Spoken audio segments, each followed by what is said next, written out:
नमस्कार। City mobiles and electronics Aberdeen बाजार opposite clock tower की ओर से हम आपका स्वागत करते हैं।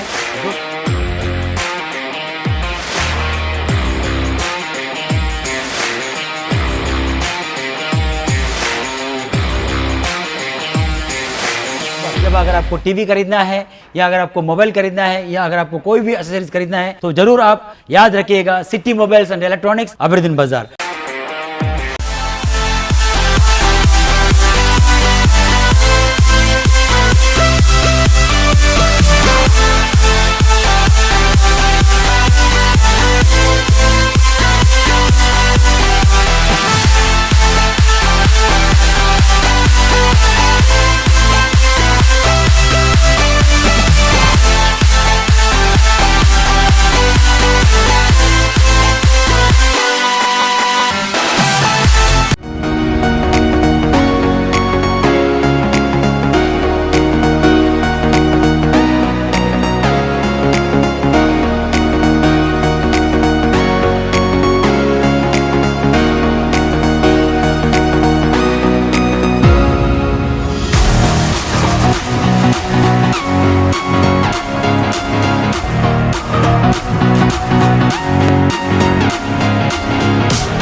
देखिए यहाँ पे जो भी रिवर सेंड है अपना आप देख सकते हैं मगरनाला से लेकर आपका ये जो बाज के गेट तक है, एनएस बाज गेट कैमल वे, वहाँ तक का जो रिवर सेंड है, जो भी रिवर सेंड के सामने जो कॉन्ट्रैक्टर जो भी होते हैं यहाँ पे लाके बंक करते हैं और इस बालू को मिला के ले जाते हैं। देख सकते हैं आप कि वॉल कितना ये हो गया, जो ब्लैक ब्लैक दिख रहा है आपको वहाँ तक ये था सैंड था। अब उसके नीचे देखिए कितना डिप पे लोग खोद के यहाँ का रिवर सैंड को मिक्सर करके लेके चले गए और यहाँ का रिवर सैंड ले जाके यूज़ करते आप देख सकते।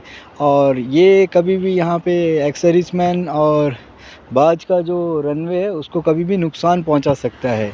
ये कॉन्ट्रैक्टर जो भी है ऐसे ही करते हैं, जो भी यहाँ का मटेरियल लाते हैं यहाँ पे बंक करते हैं और यहाँ का जो समुद्र बालू है उसको इसके साथ ले जाके अपना निजी काम, सरकारी काम, कंस्ट्रक्शन वर्क में यूज़ करते हैं। इसलिए मैं आपको निवेदन करता हूँ कि इसके ऊपर इसके सुपीरियर को बताइए। देख सकते हैं आप कितने डिप किए, देखिए वो वाइट जो दिख रहा है उतने डिप कर दिए। वॉल कभी भी स्लाइड हो सकता है, एक्सर्विसमैन लैंड और डिफेंस लैंड को कभी भी नुकसान पहुँच सकता है, जो कि हमारा बहुत सारा चीज़ को सेफ़ रखता है। यहाँ पे रनवे है, सब कुछ है, ये बॉल स्लाइडिंग हो गया तो इसके ऊपर कौन जिम्मेदार होगा। इसीलिए ये सब के ऊपर गौर दीजिए। देखिए कितना डिप पे खोद दिया, वहाँ पे बोल रहे माल गिरा है। और आपको देखिए इसमें रिवर सेंड में कितना मिक्सड है, ये सारा उठा के ले जाएंगे। और जहाँ जहाँ गड्ढे दिखते हैं पानी भरे हैं, आपको लग रहा है पानी भरे हैं, ये देखिए वहाँ सब से उठा के लेके गए हैं। पानी ऐसे नहीं भरा, जब कुछ वहाँ पे खोदेंगे तभी तो भर रहे हैं। इसलिए देखिए रिवर सेंड के साथ में ये लोग कैसा यूज़ करते हैं, ऑन यूज़ लेके जाके, और सरकारी कामों में भी इस्तेमाल करते हैं इसको। नमस्कार, मैं अनीता न्यूज अंडमान 24/7 में आप सभी का स्वागत करती हूँ। भ्रष्टाचार, चोरी, गैर कानूनी, ये शब्द सुनते ही हमारा मन उदास हो जाता है और यकीनन आपका भी। मगर इसे रोकने के लिए हम क्या कर रहे हैं? इसे अगर रोका ना गया तो हमारी जिंदगी पर तो असर होगी ही, हमारे आने वाली पीढ़ी को भी अपने चपेट में जरूर लेगी। भ्रष्टाचार से परेशान श्री संदीप जी, जो कैमल बे के निवासी हैं, उन्होंने आखिर फैसला किया कि वे इस पर रोक लगाने की कोशिश करेंगे। असल में संदीप जी जो अपनी पंचायत के उप प्रधान भी हैं, उन्होंने वहां पर चल रहे समुद्री बालू को लेकर धांधली के विषय में कई बार विभागों और अफसरों को शिकायत की, मगर कभी इस पर कोई कार्रवाई नहीं हुई। तो आखिर उन्होंने हमारे चैनल के जरिए अपनी बातों को जनता और प्रशासन के समक्ष लाने की कोशिश की। चलिए हमारे रिपोर्टर यामिन जी की रिपोर्ट देखते हैं।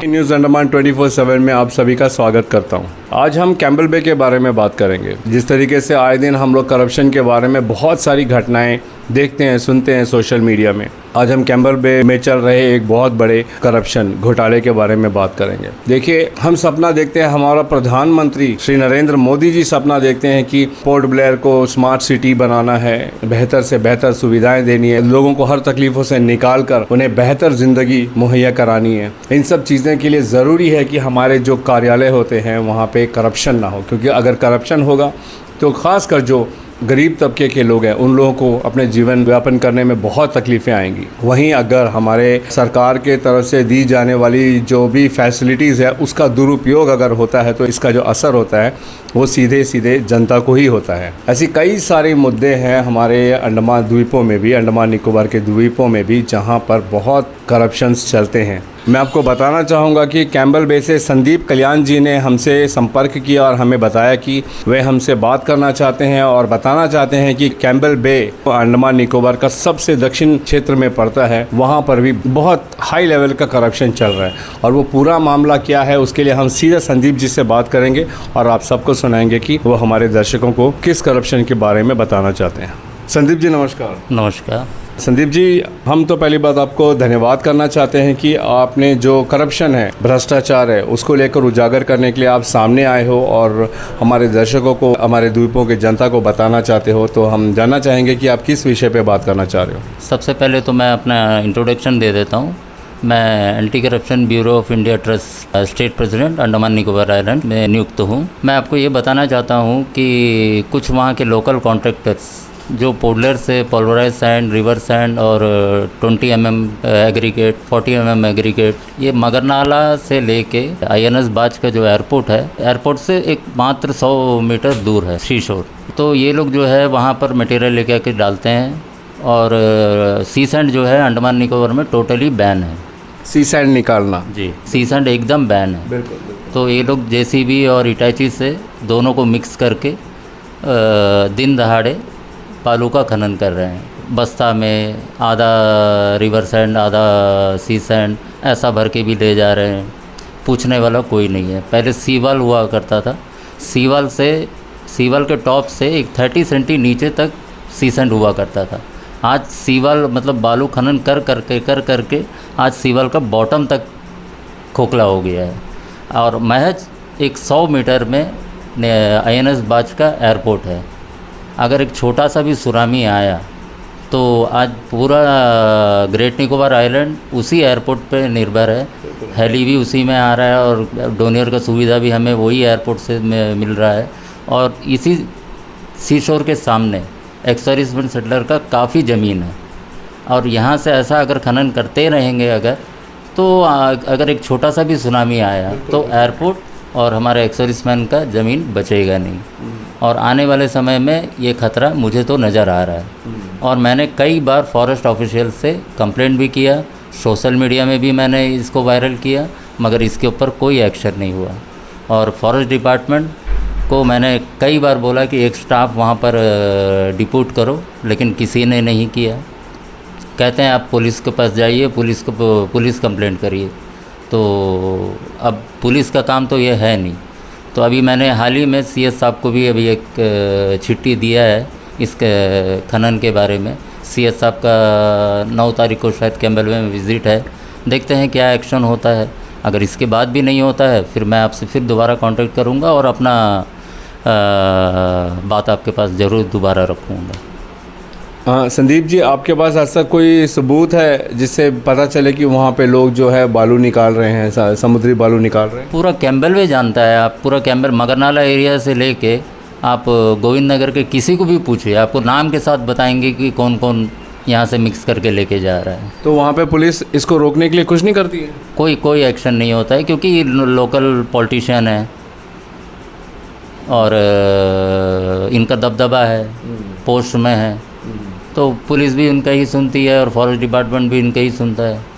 और जब से मैंने ये ट्रस्ट ज्वाइन किया है तब से मैं लगा पड़ा हूँ, सोशल मीडिया में कंटिन्यू डाले जा रहा हूँ, लेकिन इसका कोई एक्शन नहीं हो रहा है। अभी हाल ही में पहले कुछ बालू 30-40 बस्ता शायद और कहीं पकड़े थे, लेकिन बड़ा करप्शन को ये लोग छूट दे रहे हैं। जो गरीब आदमी उठा रहा है उनको फ़ाइन कर रहे हैं। और DFO साहब, रेंजर साहब, सबको मैंने कई बार फ़ोन में भी मैंने कहा कि सर ऐसा हो रहा है, इसको देखिए, ऐसा हो रहा है, इसको देखिए। आज स्पॉट में भी अगर आप जाके देखते हैं तो आपको खाली गड्ढा दिखाई देगा, सीवाल जो है हवा में खड़ा है। ऐसा पूरा अंडमान निकोबार में कहीं आप देख नहीं सकते हैं। मतलब इतना बालू जो है वहाँ से निकाल चुके हैं। और ये 1 साल 2 साल 3 साल का कहानी नहीं है, ये 15 साल से ये लोग यही कर रहे हैं, 15-16 साल से। तो आप बताइए कि वो एक्स सर्विसमैन का ज़मीन का क्या होगा। और एयरपोर्ट जस्ट बगल में है, करोड़ों अरबों रुपया लगा हुआ है एयरपोर्ट में। अगर एक छोटा सा भी सुनामी आया तो क्या ग्रेट निकोबार ख़त्म। तो इसके लिए आप कुछ एक्शन आपको भी लेना चाहिए, जहाँ तक मेरा सोच है। हम इतना ज़रूर करेंगे कि हम इसे प्रकाशित करेंगे अपने चैनल में, ताकि लोगों को भी इस बारे में ज्ञान हो कि कैम्बल बे में इस तरह चल रहा है। और जो भी कंसर्न्ड अथॉरिटीज़ हैं, हम उम्मीद करते हैं कि वो लोग डेफिनेटली इस पर कोई ना कोई एक्शन ज़रूर लेंगे। लेकिन मैं आपसे ये जानना चाह रहा हूँ कि आप खुद वहाँ पे उप प्रधान हैं। मैं उप प्रधान हूँ लक्ष्मी नगर पंचायत। जी, लक्ष्मी नगर पंचायत से आप उप प्रधान हो, तो अपने राजनीतिक तरीके से आपने इसको रोकने की कोई कोशिश नहीं की? नहीं, राजनीतिक तरीका से रोकने की कोशिश किया तो पता नहीं किसने मुझे इनडायरेक्टली जो है एसी साहब से धमकी भी दिलाई। और चैम्बर में एसी साहब मुझे घुसने भी नहीं देते थे, और कोई मीटिंग होने से मुझे बुलाते भी नहीं थे। तो कहीं ना कहीं ये तो पॉलिटिकल अपना माइलेज ले रहे हैं। अब उप प्रधान है तो पोस्ट थोड़ा छोटा है, और हमारे से बड़े बड़े पोस्ट में हैं लोग जो ये सब काम खनन कर रहे हैं, तो उनका साथ भी है एडमिनिस्ट्रेशन के साथ। तो कहीं ना कहीं सब मिलजुल कर ही तो कर रहे हैं। साथ ही साथ मैं एक बात और आपको बताना चाहता हूँ, हमारे CSC कैम्बल बे में जन औषधि केंद्र जो मोदी जी का स्कीम है, उसके तहत एक बिल्डिंग बन रहा है जो कि पब्लिक का मदद के लिए बनाया जा रहा है, जिसमें ये आपका मतलब कम्युनिटी हेल्थ सेंटर? जी। अच्छा, हाँ। तो ये मोदी जी का स्कीम, इसमें क्या है कि इसमें शुगर का मशीन, पिलो और बेल्ट वगैरह और दवाई वगैरह जो है थोड़ा कम रेट में दिया जाता है। उसी बिल्डिंग में घोटाला है। वो बिल्डिंग का मैंने आपको फ़ोटो भेजा है, अंडर कंस्ट्रक्शन से लेके कंप्लीट होने तक। इस फ़ोटो को भी आप जो है जनता को दिखाइएगा। और उस बिल्डिंग में जो भी हॉलो ब्लॉक लगा हुआ है वो टोटली सी सैंड का बना हुआ है। और मैंने एंटी करप्शन को भी लिख के दिया है। ये CHC कहाँ पर बन रहा है? कैम्बल बे के जस्ट सामने, PHC के सामने, प्रॉपर कैम्बल बे। जी। तो मैं ये कहना चाहता हूँ, मोदी जी का ऐसा स्कीम जो इतना अच्छा स्कीम है, ऐसा बिल्डिंग अगर कमज़ोर बने तो आने वाले टाइम में हमें क्या फ़ायदा मिलेगा? बिल्डिंग का स्ट्रेंथ क्या रहेगा? बिल्डिंग तो 2-4 साल में क्रैक हो जाएगा। आपके कहने का तात्पर्य ये है कि उसमें जो बालू का इस्तेमाल होना था रिवर, वो समुद्री बालू है, जिससे उसका जो ताकत है उसमें कमी आएगी। और इस कंप्लेंट को लेके anti corruption bureau of India जो है हमारे पास, कम से कम 13 से 14 कंप्लेंट आया है कि दिन दहाड़े जो है समुद्र बालू को बिल्डिंग में लगाया जा रहा है, आप कुछ एक्शन लीजिए। और मैंने डॉक्टर को भी लिख के दिया, वहाँ के एग्जीक्यूटिव इंजीनियर को भी लिख के दिया, और डॉक्टर साहब ने PWD को लेटर भी दिया कि आप इसको रेक्टिफाई करिए, क्या है क्या नहीं है। और PWD से मुझे कोई जवाब नहीं मिला, और ना ही उन्होंने डॉक्टर साहब को कोई जवाब दिया। मैंने ट्वीट भी किया था ये एयरपोर्ट को लेके हमारे डिफेंस मिनिस्टर राजनाथ सिंह जी को और हमारे अमित शाह जी को, लेकिन वहाँ से भी आज तक कोई जवाब भी नहीं आया, ना कोई कार्रवाई का कोई एक्शन आया। तो जिस तरीके से आपने अभी संदीप जी को सुना, काफ़ी मायूस होने के बाद उन्होंने ये निश्चय किया कि वे अब डिजिटल मीडिया पे अपनी बात रखेंगे, ताकि ज़्यादा से ज़्यादा लोगों को कैम्बल बे में चल रहे इस घोटाले के बारे में पता चले। जैसा इन्होंने अभी बताया कि उन्होंने फॉरेस्ट डिपार्टमेंट हो, पुलिस हो और बड़े अधिकारी हो, सबको इन्होंने अप्रोच किया, उनसे रिक्वेस्ट की कि ये जो भी चल रहा है ये बहुत ख़तरनाक है आगे के लिए। कि जिस तरह ये बता रहे हैं कि जो सी वॉल था, सी वॉल से मात्र 30 सेंटीमीटर तक ज़मीन था, सी सैंड था, वहाँ पे समुद्री बालू था, लेकिन उसकी खुदाई होते होते, चोरी होते होते हुए अब ऐसा हो गया कि सी वॉल जो है वो आपको हवा में लटकता हुआ दिख रहा है, जो कि एक बहुत बड़े ख़तरे की निशानी है। जिस तरीके से संदीप जी ये भी बता रहे हैं हमें कि वो वहाँ से 100 मीटर की दूरी में जो मेन एयरपोर्ट है जो कनेक्ट होता है पोर्ट ब्लेयर से कैम्बल बे, जहाँ से आप ये मान सकते हो कि वो एयरपोर्ट ही वहाँ के लोगों की जीवन रेखा है। वहीं के उसी एयरपोर्ट के द्वारा कैम्बल बे को सामान मिलता है, बहुत सारे डिफेंस का ट्रांसपोर्टेशन होता है। अगर इसी तरीके से चलता रहा, बालू खनन होता रहा, तो वो दिन दूर नहीं होगा जब छोटा मोटा सुनामी भी अगर आ गया वो उस एरिया में, तो वहाँ पे जान और माल को बहुत बड़ा नुकसान होगा। इन्हीं सब चीज़ों को मद्देनज़र रखते हुए, फ्यूचर के ख़तरे को भांपते हुए, और जो उनको किसी भी तरीके से सहायता जब नहीं मिली तो संदीप जी ने हमसे संपर्क किया और हमसे रिक्वेस्ट किया कि कृपया इन बातों को मैं उजागर करना चाहता हूं ताकि जनता को ये पता चले और जो भी कंसर्न डिपार्टमेंट है वो इस पर ज़रूर कुछ ना कुछ एक्शन ले। तो हम उम्मीद करते हैं कि जिस तरीके से लक्ष्मी नगर के उप प्रधान श्री संदीप जी असहाय महसूस कर रहे हैं, उस तरीके से कैम्बल बे के निवासी असहाय महसूस ना करें और उनकी जल्द से जल्द मदद हो।